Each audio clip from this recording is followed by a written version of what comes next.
ભારતીય સેનાના કેપ્ટન અંશુમનને મરણોત્તર કીર્તિ ચક્રથી સન્માનિત કરવામાં આવ્યા ત્યારે એમના પત્નીએ આ સન્માન સ્વીકાર્યું અને એમણે ઇમોશનલ લવ સ્ટોરી શેર કરી. નમસ્કાર દર્શક મિત્રો, શુક્રવારે રાષ્ટ્રપતિ ભવનમાં ભારતીય સેનાના કેપ્ટન અંશુમનને મરણોત્તર કીર્તિ ચક્રથી સન્માનિત કરવામાં આવ્યા ત્યારે એમના પત્નીએ આ સન્માન સ્વીકાર્યું અને એમણે ઇમોશનલ લવ સ્ટોરી શેર કરી. એ સાંભળીને ઉપસ્થિત બધાની આંખમાંથી આંસુ તો આવી ગયા, પરંતુ આ વિડીયો સોશિયલ મીડિયા પર વાયરલ થયો તો ઘણા બધા લોકો એમની વાત સાંભળીને ભાવુક થઈ ગયા. તો એના વિશે હું તમારી સાથે વાત કરીશ. મારું નામ રાજેશ શાહ છે અને તમે જોઈ રહ્યા છો ખબર છે.com. દર્શક મિત્રો, 19 જુલાઈ 2023ની આ વાત છે.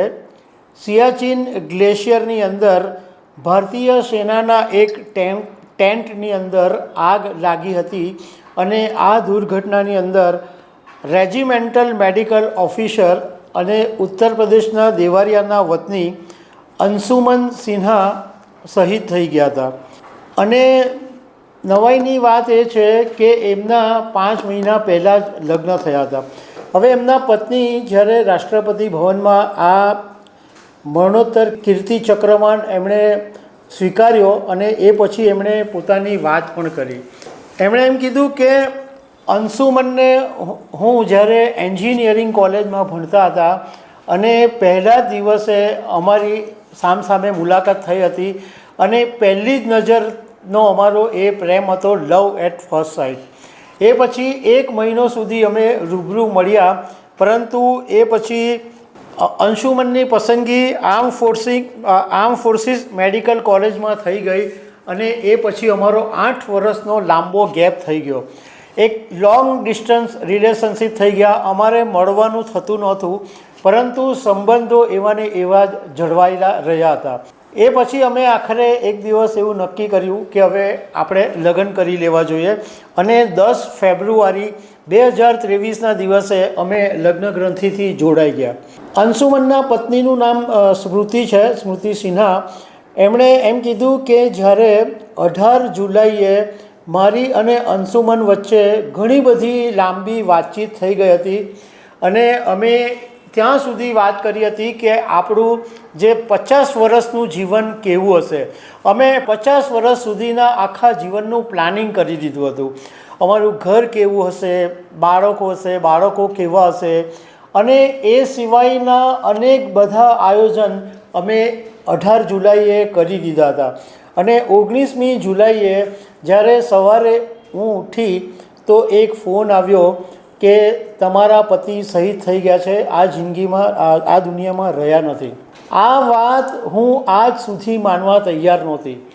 મને હજુ પણ અત્યાર સુધી એવો વિશ્વાસ નથી આવતો કે મારા પતિ નથી રહ્યા, કારણ કે આગલે દિવસો તો મેં કલાકો સુધી એમની સાથે વાત કરી હતી, પરંતુ અત્યારે હવે જ્યારે મારા હાથમાં આ કીર્તિચક્ર આવ્યું છે ત્યારે મને હવે અહેસાસ થયો છે કે મારે સત્ય સ્વીકારી લેવું જોઈએ કે મારા પતિ શહીદ થઈ ગયા છે અને હવે આ દુનિયામાં નથી રહ્યા. પરંતુ અમારા માટે બહુ જ કપરા દિવસો હતા, પરંતુ ઠીક છે. એમણે એમ કીધું કે તેઓ એક હીરો હતા અને એક હીરોની જેમ જ જીવ્યા છે. અમે અમારા જીવનને મેનેજ કરી લઈશું, કારણ કે એમણે પણ એમની જિંદગીને ઘણી બધી રીતના મેનેજ કરી હતી. 4 લોકોની જિંદગી બચાવીને એમણે પોતાનું જીવન હોમી દીધું છે. એવા મહાન વ્યક્તિના જીવનથી હું વસવસો નથી કરતી. મને ગર્વ છે કે એમણે દેશ માટે શહીદી વહોરી. હવે આ વાત કરીએ કે અંશુમન સિન્હા છે એ આ જે સિયાચીન ગ્લેશિયરની અંદર એમની ડ્યુટી હતી અને તે વખતે ઘણા બધા ટેન્ટોની અંદર આગ લાગી હતી અને અંશુમન સિન્હાએ એમના 4 સાથી મિત્રોને આગથી ઘેરાયેલા બંકરની અંદર ઘૂસી ગયા હતા અને 4 મિત્રોને બચાવી લાવ્યા હતા. પરંતુ અંશુમન એટલી ખરાબ રીતે દાઝી ગયા હતા કે એમને ચંડીગઢની હોસ્પિટલમાં દાખલ કરવામાં આવ્યા, પરંતુ તેઓ વીરગતિને પ્રાપ્ત કરી ગયા. તો દર્શક મિત્રો, આવી અનેક વાતો સાથે અમે તમને મળતા રહીશું. Thank you very much.